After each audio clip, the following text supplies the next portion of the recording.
Hello friends, कैसे हैं आप सभी का स्वागत है मेरे channel let's learn with NCERT में। मेरा चैनल आपको अच्छा लगे, मेरी वीडियो आपको अच्छी लगे तो उसे लाइक, सब्सक्राइब और ज़्यादा से ज़्यादा शेयर कीजिए, जिससे ज़रूरतमंद बच्चों तक हेल्प पहुंची जा सके। आज मैं आपको फ्लेमिंगो का फर्स्ट चैप्टर जो क्लास 12 का है, द लास्ट लेसन की समरी हिंदी में पढ़ाने जा रही हूँ। और ये आप इमेज देख सकते हैं, यहाँ हमने इस टीचर को एम हेमल के नाम से और बच्चे को इसमें फ्रांस के नाम से बताया गया। ठीक है, अब इस पिक्चर के थ्रू हम आपको स्टोरी बताएंगे। चलिए, कहानी का जो वक्ता है फ्रांस नाम का एक युवा स्कूल जाने वाला लड़का है। वह सुबह डर गया था क्योंकि वह स्कूल के लिए लेट हो गया था। जैसे कि उनका शिक्षक एम हेमल ने उनके पीछे से घोषणा की थी कि पार्टिसिपल के विषय पर उनका परीक्षण करेंगे, और फ्रांस ने जो लड़का था कुछ भी नहीं सीखा था, इसलिए उसे डांटे जाने का अधिक डर था। फ्रांस के दिमाग में एक और विकल्प था कि स्कूल जाने और चमकदार मौसम का आनंद भी लेने का। उस दिन उस दृश्य का वर्णन करता है कि जिस दिन वह स्कूल जाने वाला था उस समय पेड़ों पर चहकते हुए पक्षी थे और घर के पीछे ड्रिल कर रहे प्रशियाई सैनिकों का शोर भी सुना जा सकता था। बाहर का दृश्य स्कूल की तुलना में अधिक आकर्षक था, लेकिन फ्रांस ने प्रलोभन को नियंत्रित किया और स्कूल जाने के लिए चुना। जैसे ही फ्रांस शहर के हॉल से गुजरा, उन्होंने नोटिस बोर्ड पर भारी भीड़ देखी थी। प्रेशिया के साथ स्कूल की शुरुआत 2.5 साल पहले की गई थी। तब से सभी बुरी खबरें जैसे कि युद्ध हारना, दुश्मनों द्वारा एल्सेस और लॉरेन पर कब्जा करना यानी प्रेशिया आदि को बुलेटिन बोर्ड्स के माध्यम से लोगों को सूचित किया गया था। फ्रांस स्कूल की ओर चलता रहा और मन में सोचा कि अब बोर्ड में क्या खबर हो सकती। जैसे ही स्कूल की ओर तेजी से चला, लोहार जो खबर पढ़ रहा था और अपने प्रशिक्षु के साथ पीछे से फ्रेंच के पास आया और उन्होंने कहा कि इतनी जल्दी जाने की स्कूल में ज़रूरत नहीं है, क्योंकि उनके पास स्कूल जाने के लिए बहुत समय है। फ्रांस ने सोचा कि लोहार में उसका मजाक उड़ाते क्योंकि वो पहले से ही स्कूल के लिए देर हो रही थी। जब फ्रांस स्कूल के बाहर बगीचे में पहुंचे तो बहुत तेजी से चला था। फ्रांस ने मॉर्निंग में स्कूल में सामान्य दृश्य का वर्णन किया। डेस्क के हिलने से बहुत अधिक शोर पैदा होता है। बच्चे अपने पाठ दोहराता है और अध्यापक को फूटों को बेंचों पर मारते सुना जा सकता है। वो अपने स्कूल की बातें कर रहे हैं कि अगर स्कूल में जाओ तो ऐसा होता है। वह दिन असामान्य था क्योंकि स्कूल से कोई ऐसी आवाज़ नहीं निकल रही थी जैसा उसको लगता था। स्कूल बंद था क्योंकि हर रविवार सुबह यही होता था। फ्रांस ने योजना बनाई थी कि वह हंगामे में तहत कवर कर लेगा, बिना देखे कक्षा में पहुंच जाएगा, लेकिन ऐसा उसके लिए संभव नहीं था। फ्रेंच ने अपनी कक्षा के भीतरी झांका और अपने सहपाठियों को बैठा देखा और उनके साथ हाथ में लोहे के बने शासक के साथ में शिक्षक एम हेमल थे। फ्रांस ने पिटाई की आशंका जताई, मतलब उसको जो इमेजिन हो रहा था वो बता रहा है। फ्रांस को देर से आने पर शर्म आ रही थी, उसे डांटने की आशंका थी क्योंकि उसको सबके सामने कक्षा में प्रवेश करना था। फ्रांस ने यह अजीब लगा क्योंकि हेमल ने उससे कुछ कहा नहीं और इसके विपरीत विनम्रता से उसकी अपनी सीट पर जाने के लिए कहा क्योंकि कक्षा में उसके बिना शुरू होने वाली थी। अब यहाँ बताते हैं, फ्रांस जल्दी से अपनी सीट तक पहुंचा। कुछ समय बाद जब वो डर से उबर गया, सहज हो गया, तो उसने देखा कि शिक्षक उस दिन से अपनी सबसे अच्छी कढ़ाई की हुई थी। क्या कहने का मतलब है उनकी जो शिक्षक थे उस दिन बहुत अच्छी कढ़ाई की हुई क्या थी, ये बताते हैं। शिक्षक आमतौर पर निरीक्षण और पुस्तकम वितरण जैसे अवसरों पर पहनते थे। कढ़ाई की हुई एक शायद यहाँ पे देखिए शर्ट पैंट या कोट पैंट में थे। ठीक है, वो फ्रांस सोचता है कि हमेशा अच्छे विशेष दिनों पे पहने जाते थे। फ्रांस सोचता है कि अगर वो एक दिन सामान्य था तो हेमल को अपनी विशेष पोशाक पहनने का क्या कारण हो सकता है। वो बच्चा इमेजिन कर रहा है कि क्या कारण हो सकता है कि उन्होंने आज अच्छी कपड़े पहने। फ्रांस ने महसूस किया कि स्कूल में माहौल असामान्य और गंभीर था।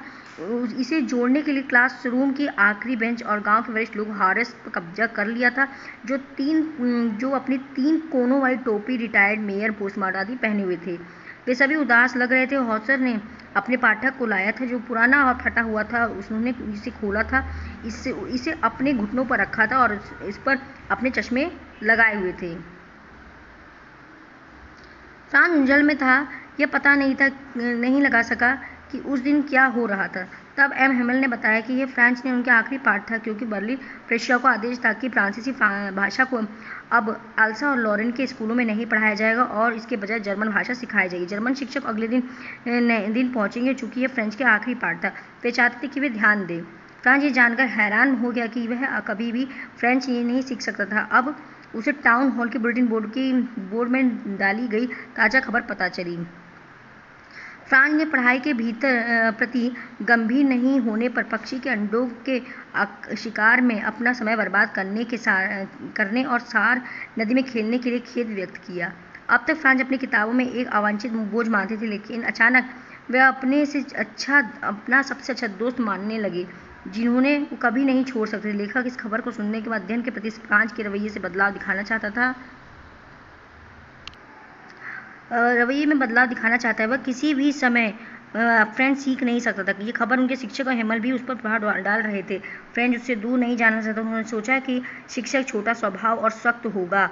अब फ्रांस को पता था कि हेमल ने उनका आखिरी पाठ के सम्मान में अपनी सबसे अच्छी पोशाक पहनी थी। उन्होंने महसूस किया कि गांव के लोग स्कूल के 40 साल की सेवा के लिए एम हेमल को सम्मान देने और धन्यवाद देने आए थे।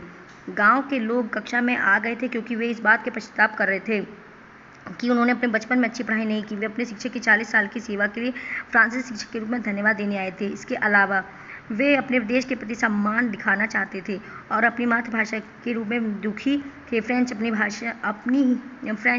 अब उन्हें सिखाया नहीं जाएगा। शिक्षक ने फ्रांस को पुकारा और क्योंकि वह पार्टिसिपल के विषय को सुनाने की बारी है। जैसा कि समाचार ने फ्रांस को प्रभावित किया था, वह अध्ययन करने के उत्सुक था, इसीलिए वह अपनी उत्सुकता दिखाने के लिए बेताब था। शिक्षक को एक बार में और बिना किसी गलती के पढ़ाना चाहता था और शिक्षक को खुश करना चाहता था। उनकी हताशा पर यह दर्शाती है कि उन्होंने पाठ को अच्छी तरह से पढ़ने के बदले में जो कुछ भी दिया था उसे देने की इच्छा में परिलक्षित हुई। जैसा कि फ्रांस ने पाठ को नहीं जाना, वह भ्रमित हो गया, चुपचाप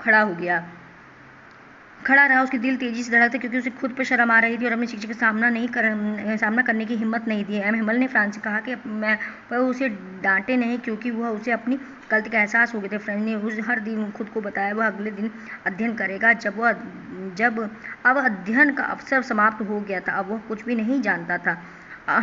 एम हेमल ने फ्रांस से कहा कि वह उसे डांटे नहीं क्योंकि उसे अपनी गलती का एहसास हो गया। फ्रेंच ने हर दिन खुद को बताया और वह अगले दिन अध्ययन करेगा। अब अध्ययन का अवसर समाप्त हो गया था। अब वह कुछ भी नहीं जानता था। हेमल का कहना है कि अलस के सभी लोगों को दोषी ठहराया जाना था क्योंकि कोई भी सीखने के प्रति गंभीर नहीं था। वह बताता है कि दुश्मन उन पर हंसेंगे, यानी पर्शियन की बात कह रहा है, और कहेंगे कि वे केवल फ्रांसीसी लोगों को ही दिखाते हैं, ना तो भाषा बोल सकते हैं और ना ही लिख सकते हैं। और उनका कहना है कि फ्रांस खुद को दोषी नहीं समझना चाहिए क्योंकि हर कोई गलती पर है।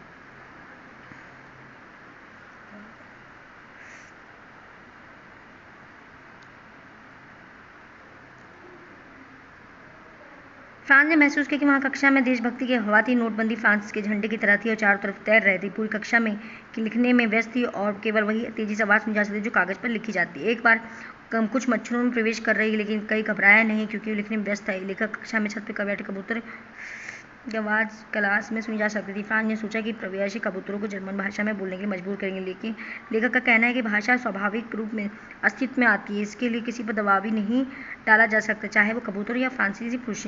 लेखन के बीच में भी फ्रांस ने एम हेमल को देखा जो अभी भी बैठे थे और कक्षा में उत्तराधिकारी को अलग अलग चीज़ों को देखा, जैसे कि छोड़ने से पहले आप सब कुछ उपस्थिति याद करना चाहते हैं।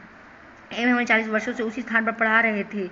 वह परिवर्तन था कि कक्षा डेस्क में पशु उपयोग के कारण खराब हो गया था। बाहर बगीचे में अखरोट के पेड़ लंबे हो गए थे। स्कूल की इमारत की बाहरी दीवार पर छत पर लगी हुई थी। हेमल की रचना पूरी कक्षा से पाठ को सुना और लेखन के कार्य के बाद फोनेटिक्स द्वारा पीछा किए गए इतिहास का एक पाठ था जहां उन्होंने वर्णमाला की ध्वनि को पाठ किया। फ्रांस ने कक्षा को शिशु के रूप में संबोधित किया और क्योंकि वो बड़े हो गए थे वे ध्यानात्मक पाठ पढ़ रहे थे जो आमतौर पर छोटे बच्चों द्वारा किया जाता है, इसलिए वो खुद को अपनी कक्षा को बच्चे कहते हैं। होजर ने अपने चश्मे पर हाथ रखा था। वह प्राइमर में अपने दोनों हाथों में पकड़कर कक्षा के साथ 8 अक्षरों को पाठ किया था और रो रहा था। जैसे ही वो बोला कि आवाज़ कांपने लगी। फ्रांस ने मिश्रित भावनाएं थी। वह देखकर मजाक लगा कि हाउसर जैसा बूढ़ा व्यक्ति कैसे रो रहा है। वो कांप रहा था। वह दूसरी ओर वह वही भावुक महसूस कर रहा था जैसे हॉजर ने किया। फ्रांस यह अंतिम पाठ को कभी नहीं भूल सकता। तभी चर्च की घड़ी से 12 बज गया और प्रार्थना गीत शुरू हो गई। उसी क्षण प्रत्याशी सैनिकों द्वारा खेले जाने वाली पूरी तुरही आवाज आई जो ड्रिल से लौट रहे थे सुनाई दिया और एम हेमल का चेहरा सुस्त और रंगहीन हो गया क्योंकि क्लास खत्म होने के समय आ गया था और सीधे निश्चित खड़ा था। और फ्रांस कहते थे और इतना लंबा कभी नहीं दिखाई दिया। एम हेमल ने बोलना शुरू किया कि लेकिन अपनी भावनाओं के बल पर वे आगे नहीं बढ़ सके। उन्होंने चाक का टुकड़ा लिया और ब्लैकबोर्ड पर वीवे लॉन्ग फ्रांस का अर्थ लॉन्ग लाइव फ्रांस लिखा, जितना बड़ा हो सकता था। फिर उन्होंने लिखना बंद किया, दीवार की ओर झुक गए और बिना कुछ बोले कक्षा को छोड़ देने का संकेत दिया, क्योंकि कक्षा समाप्त हो गई थी। आई थिंक आपको यहाँ तक समरी समझ में आई होगी। और मेरे चैनल को ज़्यादा सपोर्ट कीजिए, लाइक कीजिए, शेयर कीजिए। धन्यवाद।